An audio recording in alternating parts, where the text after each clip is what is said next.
নমস্কার বন্ধুরা, ডিএ মামলা নিয়ে সুপ্রিম কোর্ট থেকে এলো একটা বড় সুখবর। চলো আজকে আমরা এই নিয়ে জেনে নেব বিস্তারিত। প্রথমে বলি, সকলকে আমার চ্যানেলে স্বাগত।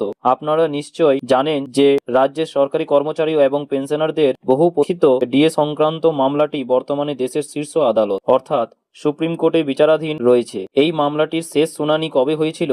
হ্যাঁ, একদমই ঠিক, গত 8ই সেপ্টেম্বর 2025 তারিখে এই মামলার শুনানি শেষ হয়। মাননীয় বিচারপতি সঞ্জয় কারোল এবং মাননীয় বিচারপতি প্রশান্ত কুমার মিশ্রের এজলাসে এই শুনানি সম্পূর্ণ হয়। কিন্তু সেই দিনই রায় ঘোষণা না করে আদেশটি রিজার্ভ রাখা হয়েছিল, অর্থাৎ রায়ের জন্য অপেক্ষা। এরপর আমরা জেনে নেব যে সুপ্রিম কোর্টের বর্তমান পরিস্থিতি ও নতুন আপডেট কি।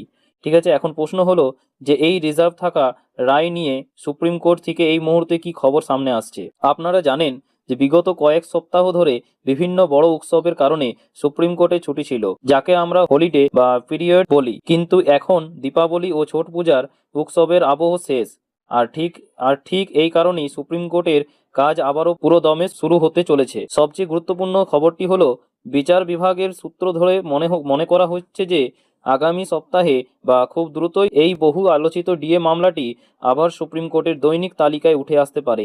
এটি একটি অত্যন্ত গুরুত্বপূর্ণ ইঙ্গিত। মামলার সঙ্গে যুক্ত অন্যান্য বিষয় ভিডিওর এই অংশে আমরা দেখব যে এই মামলাটির সঙ্গে আরও কয়েকটি গুরুত্বপূর্ণ বিষয় যুক্ত আছে। আপনারা সুপ্রিম কোর্টের ওয়েবসাইটে দেওয়া তথ্য দেখলে বুঝতে পারবেন যে মূল এসএলপি স্পেশাল লিভ পিটিশন বা ডিএ মামলার পাশাপাশি আরও 3টি কন্টেম্প পিটিশন এর সঙ্গে যুক্ত রয়েছে। এই কন্টেম্প পিটিশনগুলি কেন করা হয়েছিল মনে করে দেখুন।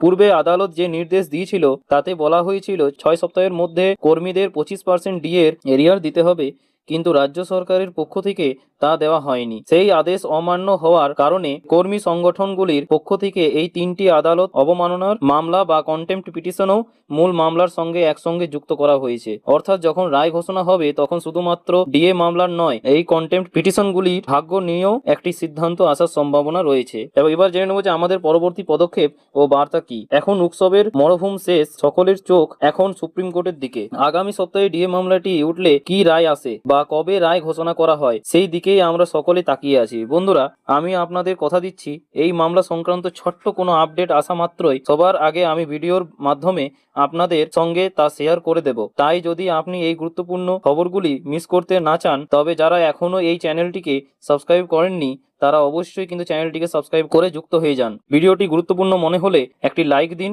এবং আপনার বন্ধুদের সাথে শেয়ার করুন। আপনার মতামত কমেন্টে জানান। দেখা হচ্ছে পরের আপডেটে। ধন্যবাদ।